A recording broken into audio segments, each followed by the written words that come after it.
Assalamualaikum warahmatullahi wabarakatuh. Perkenalkan, nama saya Nur Adi Hasal Sabila Patuti.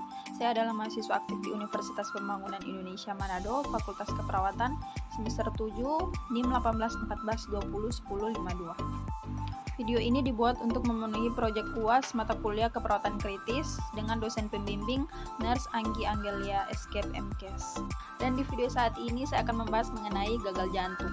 Yang berikut pengertian gagal jantung. Jantung merupakan suatu organ otot berongga yang terletak di pusat dada. Bagian kanan dan kiri jantung masing-masing memiliki ruang sebelah atas yaitu atrium yang mengumpulkan darah dan ruang sebelah bawah yaitu ventrikel yang mengeluarkan darah. Kita masuk pada etiologi.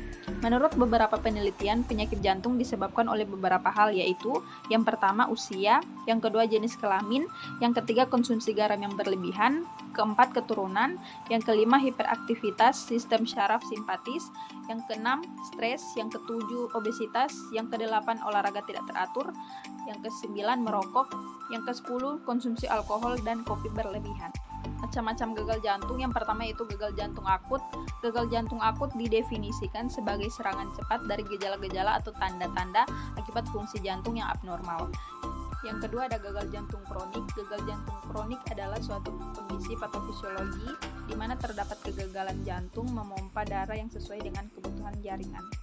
Yang berikut patogenesis gagal jantung. Pada gagal jantung terjadi suatu kelainan multisistem di mana terjadi gangguan pada jantung, otot skelet, dan fungsi ginjal, stimulasi sistem saraf simpatis, serta perubahan neurohormonal yang kompleks.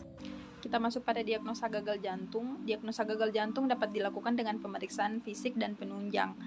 Gejala yang didapatkan dengan pasien gagal jantung antara lain sesak nafas, edema paru, peningkatan JAP, hepatomegali, edema tungkai. Yang berikut yaitu penanganan.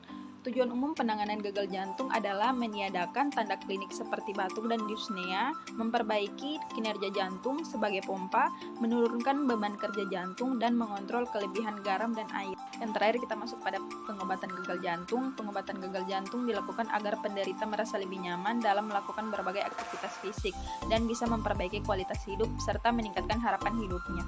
Pendekatannya dilakukan melalui 3 segi, yaitu mengobati penyakit gagal jantung, menghilangkan faktor-faktor yang bisa memperburuk gagal jantung, dan mengobati gagal jantung. Sekian dari penjelasan saya mengenai gagal jantung. Untuk itu, saya ingin mengajak kepada adik-adik yang ingin melanjutkan studi ke perguruan tinggi, khususnya Fakultas Keperawatan, mari gabung bersama kami di Universitas Pembangunan Indonesia Manado.